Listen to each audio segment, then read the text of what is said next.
विधानसभा क्षेत्र में चुनाव प्रचार के दौरान पत्रकारों के सवाल के जवाब में लोकसभा कांग्रेस प्रत्याशी सतपाल रायजादा ने केंद्रीय मंत्री अनुराग ठाकुर पर निशाना साधा है।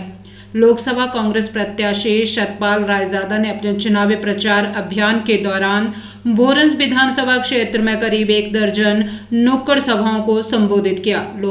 लोकसभा कांग्रेस प्रत्याशी सतपाल रायजादा ने कहा कि केंद्रीय मंत्री अनुराग सिंह ठाकुर ने जीत हासिल करने के लिए राजेंद्र राणा को गले लगाया है। उन्होंने कहा कि वे फौजी के बेटे हैं। यदि उनके पिता के मान सम्मान को किसी ने ठेस पहुंचाई होती तो वो कभी ऐसे नेता को गले नहीं लगाते। पूर्व मुख्यमंत्री प्रेम कुमार धूमल एक बुजुर्ग होने के नाते पूजनीय हैं। जिस व्यक्ति ने धूमल को मंच से भला बुरा कहा, उसे महज चुनावों में जीत के लिए केंद्रीय मंत्री अनुराग सिंह ठाकुर ने गले लगाया है।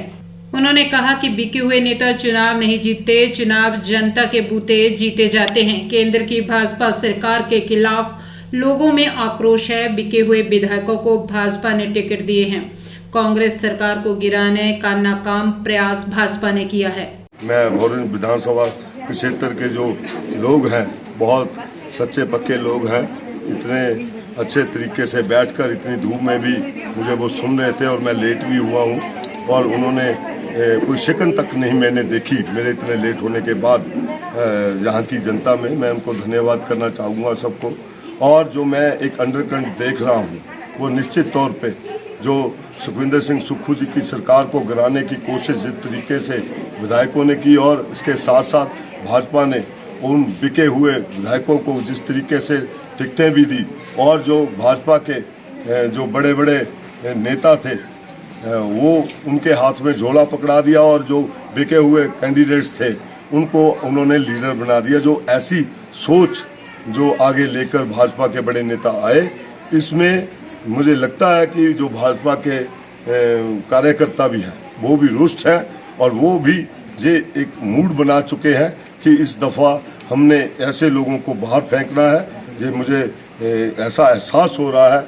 इन लोगों के मन की भावना को मैं पढ़ रहा हूँ तो मुझे निश्चित तौर पे ये एहसास हो गया है कि जो हमारी 6 सीटों पे चुनाव हो रहा वो तो हम जीतेंगे ही जीतेंगे, लेकिन इस दफ़ा जो है वो 4 की 4 सीटें जो संसदीय क्षेत्र की सीटें हैं वो भी हम जीतेंगे। इस अनुराग ठाकुर के कार्यकाल को मैं क्या आंकूं। जिस व्यक्ति से ये क्वेश्चन किया गया कि आपने हमीरपुर संसदीय क्षेत्र की बात आज तक संसद में क्यों नहीं उठाई, तो आप हमीरपुर संसदीय क्षेत्र की बात क्यों नहीं करते हैं, तो उन्होंने कहा कि ये इलेक्शन जो है वो हिंदुस्तान का हो रहा है।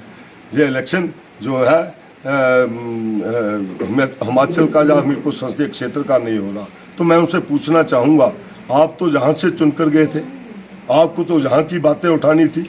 और मैं ये भी पूछना चाहूँगा, क्या हिमाचल प्रदेश या हमीरपुर संसदीय क्षेत्र जो है वो हिंदुस्तान का हिस्सा है या नहीं है? जहाँ के नागरिक जो है, जहाँ के लोग जो हैं, जहाँ के बच्चे जो हैं, क्या वो हिंदुस्तान का हिस्सा नहीं है? मैं यही पूछना चाहता हूँ। बिल्कुल मैंने ठीक कहा है। अगर मेरे पिताजी के, मैं एक फौजी का बेटा हूँ, अगर मेरे पिताजी के मान सम्मान को किसी ने ठेस पहुँचाई हो और किसी ने उनको गलत कहा हो और मंचों से गलत कहा हो और इतना बुरा कहा हो कि खुद हम भी सुनते हुए कई बार वो हो जाते थे, क्योंकि धूमल हमारे लिए पूजनीय है, बुजुर्ग हैं।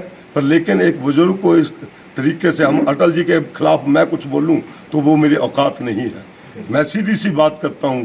और अगर उनके खिलाफ जिस व्यक्ति ने इतना कुछ कहा हो, आज उसको गले लगा लिया इसलिए कि वो जीतना चाहते हैं और जीतने के लिए वो किसी भी हद तक कर सकते हैं, वो करें, कुछ भी करें, पर लेकिन जिताती जनता है।